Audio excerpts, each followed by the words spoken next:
Hello guys, welcome to my channel Krishna Foundation. तो इस video में आपको मैं बहुत ही इम्पोर्टेंट इन्फॉर्मेशन देने जा रहा हूँ। दोस्त कैंडिडेट्स जो क्या कहते हैं स्पोर्ट्समैन है या फिर उनके पास किसी भी तरह की स्पोर्ट्स एक्टिविटी के रिलेटेड को भी क्या कहते हैं सर्टिफिकेट है। अगर कोई भी स्पोर्ट्समैन अगर आप सीधा इंडियन एयरफोर्स से ज्वाइन करना चाहते हैं तो आप अपनी स्पोर्ट्स क्राइटेरिया का यूज़ करके इंडियन एयरफोर्स ज्वाइन कर सकते हैं। बशर्ते कुछ एलिजिबिलिटी है, क्राइटेरियाज़ है, उनको आप फुलफ़िल करने चाहिए। और यही यही इसी को ध्यान में रखते हुए अभी इंडियन एयरफोर्स ने एक वैकेंसी निकाली है। वैकेंसी तो पहले थी लेकिन पहले से भी आती है, लेकिन इसके बारे में थोड़ा और जानकारी हम प्राप्त करेंगे। ठीक है, तो इंडियन एयरफोर्स की जो वाई ग्रुप की ट्रेड जो होती है, नॉन टेक्निकल ट्रेड होती है, उसमें जो स्पोर्ट्स की एक स्पोर्ट्स क्राइटेरिया होता है। जो स्पोर्ट्स में है इंडियन एयरफोर्स उनको रिक्रूट करती है। तो अगर आपके पास any kind of sports achievement है नेशनल या स्टेट लेवल पे, डिस्ट्रिक्ट लेवल पे, तो आप इसके लिए अप्लाई कर सकते हैं। तो क्या क्राइटेरिया रहने वाला है, क्या एलिजिबिलिटी रहने वाली है, क्या प्रोसेस रहने वाला है, वो उसके बारे में जानेंगे। सबसे पहले तो ये देखो ऑफिशियल जो इसका ये ऑफिशियल चैनल, ये ऑफिशियल पीडीएफ है इसका। ठीक है, तो ऑफिशियल पीडीएफ में बोल दिया गया है कि जो इंडियन अनमैरिड मेल जो वैकेंसीज़ है ये अनमैरिड मेल के लिए है। ठीक है, और शेड्यूल है जो होगी आपकी 22 अप्रैल को होगी, स्टार्ट होगी 22 अप्रैल को और 28 अप्रैल तक चलेगी आपका। ठीक है, non technical trade Y group के लिए है। और India in force and outstanding sportsman at the new Willingdon camp air force station New Delhi. और न्यू दिल्ली में जो लोक कल्याण मार्ग है वहाँ पे आपका इसका सिलेक्शन प्रोसेस होगा। ठीक है ना, जो ये फिजिकल पीएफटी टेस्ट है इसका पहले तो पीएफटी होता है। ठीक है ना, तो ये होगा वाइड ट्रेड के लिए, वाइड ट्रेड के लिए एज अ स्पोर्ट्समैन। ठीक है ना, बहुत सी इसके चिनअप्स इसमें क्या क्या इंक्लूड करते हैं कि पीएफटी में चिनअप्स होंगे, पुशअप्स होंगे, बैंड नीज होगा, सिटअप्स होगा, इस टाइप्स में। ठीक है ना, अब इसमें ठीक है ना, अब इसमें ये तो कोजेस फेयर में ज़्यादा जाने की जरूरत नहीं है। ठीक है ना, तो हम तो जानेंगे कि इंडियन एयरफोर्स में तो निकाली इसमें कौन कौन सी वैकेंसीज आ रही है। स्पोर्ट्स डिसिप्लिन में कौन कौन किस किस कैटेगरी की वैकेंसीज है। पहला आता है आपका एथलीट्स में। ठीक है ना, एथलीट्स में कौन सी है, 100 मीटर है, 200 मीटर के लिए, या फिर पोल वॉल्ट के अंदर लॉन्ग डिस्टेंस के लिए। ठीक है ना, शॉर्ट पुल में भी है और जैवलिन के अंदर भी है इसकी। ठीक है ना, उसके तरह बास्केटबॉल के लिए सेंटर है, फॉरवर्ड के लिए भी एक वैकेंसीज आ रखी हैं। ठीक है ना, और ठीक है ना, और आपके लिए बॉक्सिंग के आपके बॉक्सिंग में 52 कैटेगरीज और 91 कैटेगरीज के लिए वो है। अगर आपकी 19 टू 20 के बीच में है तो आप बॉक्सिंग के लिए अप्लाई, बॉक्सिंग अगर आपके पास कोई भी सर्टिफिकेट है नेशनल इंटरनेशनल तो आप easily you can easily applied for that.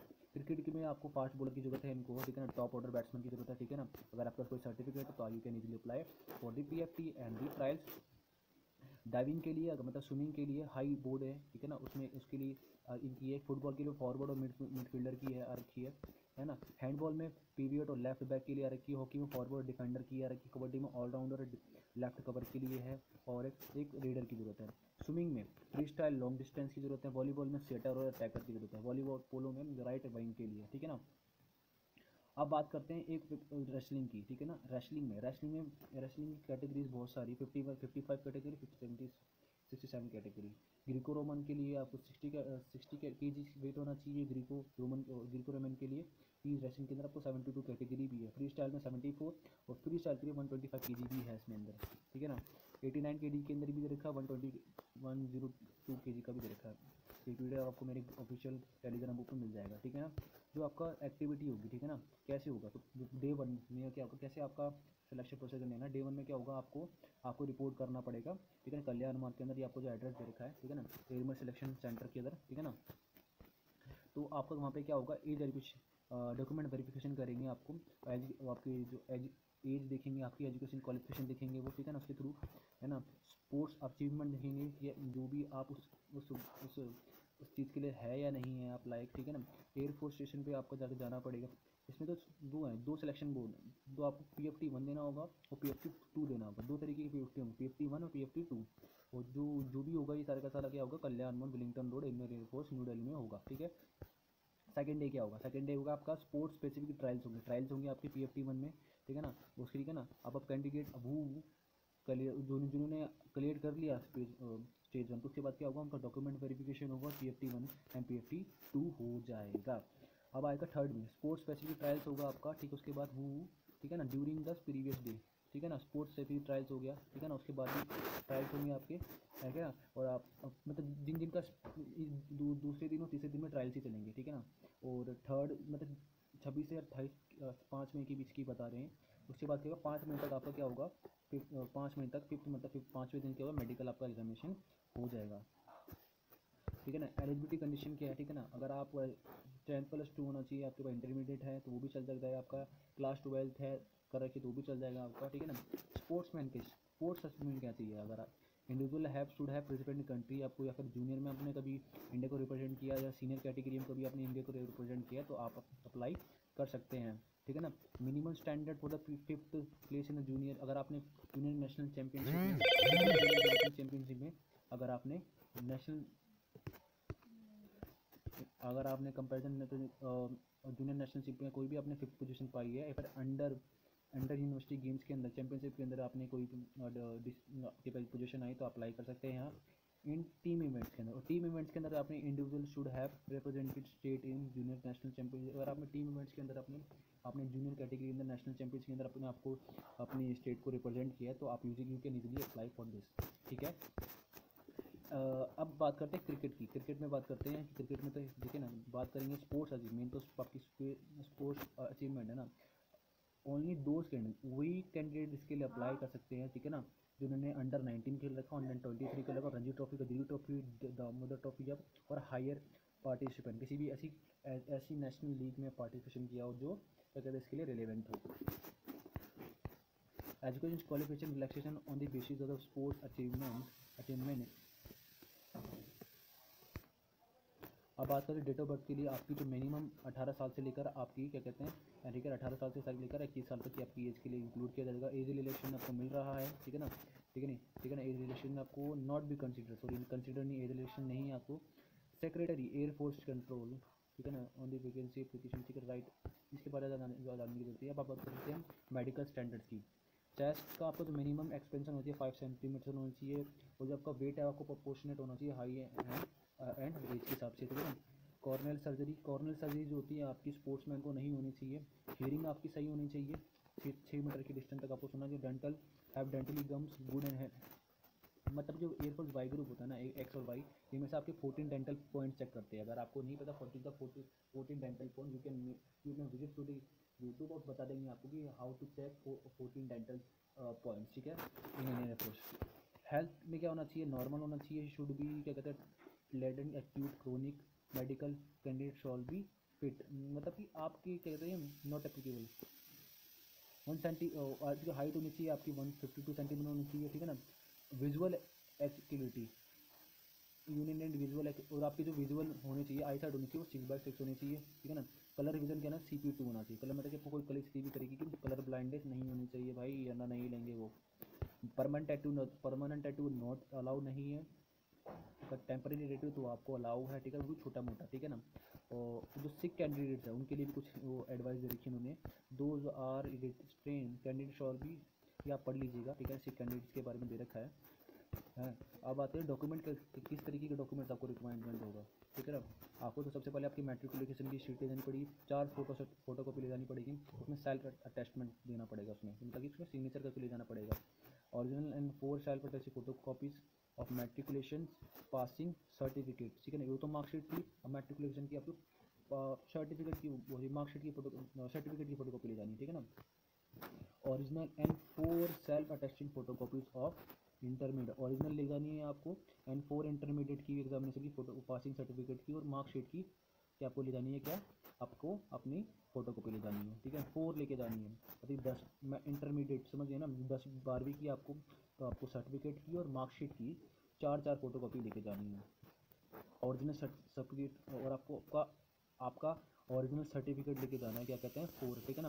Character certificate लेके जाना है, ठीक है ना। इन ओरिजिनल करेक्टर सर्टिफिकेट आप कैसे भी बनवा सकते हो, है ना।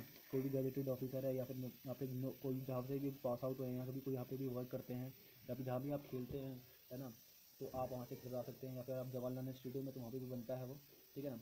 स्पोर्ट्स किट्स आपको अपनी ले जानी है, वहाँ पे आपको किसी तरीके की फैसिलिटीज़ प्रोवाइड नहीं की जाएगी।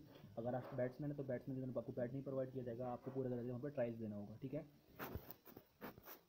अगर आप इंडियन नेवी या आर्मी से डिस्चार्ज है, एनी अदर गवर्नमेंट से, तो आप भी इसके लिए कर सकते हैं, ठीक है ना। एनओसी मिल, उसके लिए आपको लेकिन एनओसी जरूरत है अगर आपने चाहते थे, मतलब कि नो ऑब्जेक्शन सर्टिफिकेट। अगर आप आर्मी से इंडियन एयरफोर्स के अंदर आना चाहते हैं तो आपको नो ऑब्जेक्शन सर्टिफिकेट, तो एनओसी, मतलब कि क्या कहते हैं, आर्मी को उससे कोई आपत्ति नहीं है आप उसमें जाना चाहते हो, तो ये आपको लेना पड़ेगा। ये आपका कंसेंट फॉर्म है, ठीक है ना। ये मतलब एनओसी होगी आपके घर वालों की तरफ से, ठीक है ना। आपके पिताजी भरेंगे, पिताजी का नाम आएगा, ठीक है ना, आपका नाम आएगा, आपके पिताजी का नाम आएगा ना, उनसे रिलेटेड हो गया। वही हो जाएगा फिजिकल के लिए कंसेंट होता है, मतलब एनओसी हो जाएगी आपकी, ठीक है, ठीक है ना। ये आपकी फिजिकल के लिए होगी। ये कंडीशन पे अलाउंसेस क्या होगा, देखो स्टाइपेंड जो मिलता है आपको इनिशियली पर मंथ मिलता है, सिलेक्शन के बाद मिलता है 14,000 रुपये, 14,600 रुपये, ठीक है ना। और अब जिस दिन आपकी कंप्लीट ट्रेनिंग होती है, देखो क्या रहता है इंडियन एयरफोर्स में, जिस दिन आपकी ट्रेनिंग चल रही होती है ना, ट्रेनिंग के साथ जो आपको ट्रेनिंग पे तो आपको कम पैसे मिलते हैं, तो बच रहा होता है ना पैसा, आपको ट्रेनिंग के एंड में लगभग आपको सारा का सारा पैसा मिल जाता है। मतलब कि जिस दिन आपकी ट्रेनिंग ख़त्म होगी ना, उस दिन ही आपको सारा का सारा पैसा मिल जाएगा, ठीक है। मतलब कि मान के चलो जब भी आपकी ट्रेनिंग खत्म होती है, लगभग आपको साल एंड के अंदर आपको लाख सवा लाख रुपये आपको इसमें मिल जाता है, ठीक है। अदर अलाउंसेस भी है, देखो टीयर अलाउंसेस भी है, एचआरए भी है ना, चिल्ड्रन एजुकेशन अलाउंसेस भी मिलता है इसके अंदर, है ना। मतलब अलाउंसेस की कमी नहीं है आपको, मतलब कि ऐसी फैसिलिटीज तो बहुत सारी है। If you sportsman, whether you are clear through CDAC, या फिर आपने एयरमैन बने हो सीधा मतलब करके, या फिर आप स्पोर्ट्समैन, तो सबको वही पर्सनली रेट तो सेम ही है, ठीक है ना। पर्क्स कौन कौन सी, बेनिफिट्स क्या क्या मिलते हैं आपको, राशन क्लोथिंग मिलती है आपको ना, 30 डेज़ की आपको एनुअल लीव मिलती है, 30 डेज़ की कैजुअल लीव भी आपको मिलती है ना।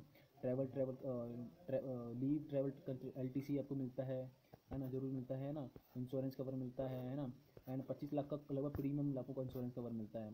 If you have died during the duty, ये आपको मिलता ही मिलता है, इंश्योरेंस कवर आपको मिलता ही मिलता है, ठीक है ना। पोस्ट रिटायरमेंट बेनिफिट, रिटायरमेंट के बाद भी आपको बहुत सारे बेनिफिट्स रहती है, पेंशन रहती है, लीव्स रहती है, इंस्टेटमेंट रहता है, ex serviceman consulted healthy scheme and CDA। इसके बारे में आपको ज़्यादा नहीं, लेकिन है ना। आप वेरिफिकेशन ऑफ एलिजिबिलिटी, ठीक है ना। आपको सबसे पहले तो आपके डॉक्यूमेंट वेरीफाई करी जाएगी, ठीक है ना।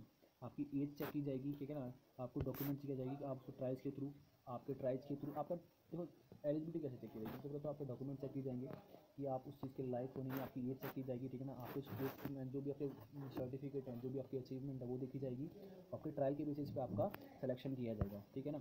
PFT 1, अब बात करते हैं, मैंने पहले बोला था कि दो तरीके के PFT होंगे, तो दो तरीके के PFT होंगे। PFT 1 फिजिकल फिटनेस टेस्ट, मतलब कि आपका जो फिजिकल होगा 2 लेवल पे होगा, ठीक है ना। फिजिकल PFT 1 के अंदर आपको क्या करना है, 1600 मीटर की रन कंप्लीट करनी पड़ेगी आपको, ठीक है ना।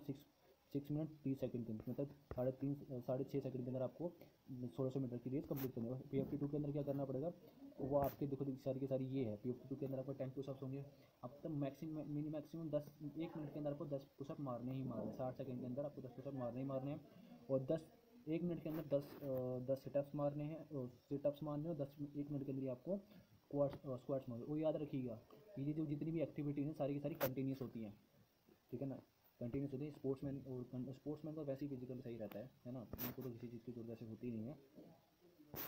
PFT pass candidate will be called for sports skill trial, मतलब जिसने पहले PFT पास करा उसका क्या होगा, ट्रायल्स होगा, है ना। PFT के बाद क्या होगा, फिर आपका मेडिकल फिटनेस टेस्ट होगा, है ना। फिर आपका मेडिकल होने के बाद क्या होगा, डिक्लेयर मेडिकल फिट हो जाएगा, तो उसके बाद क्या होगा, आपकी लिस्ट आ जाएगी, क्या आ जाएगी, लिस्ट आ जाएगी, वेदर यू सिलेक्टेड और नॉट, ठीक है ना।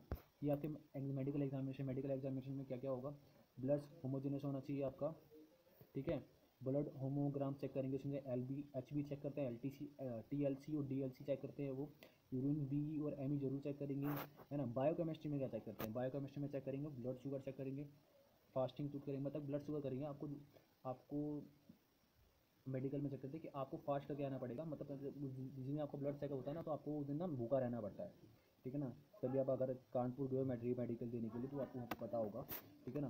तो सीरम कोलेस्ट्रॉल चेक करेंगे, आपका यूरिक एसिड और आपके क्रिएटिनिन चेक करेंगे, LFT चेक करते हैं, सीरम यूक्रेन चेक करते हैं वो, एक्सरे करेंगे चेस्ट का, जिसमें PAView देखते हैं वो, ठीक है ना। ECG चेक करेंगे, मतलब कि आपके हार्ट की जो धमनी होती है वो कैसे चल रही है, सही है या नहीं है, ठीक है ना।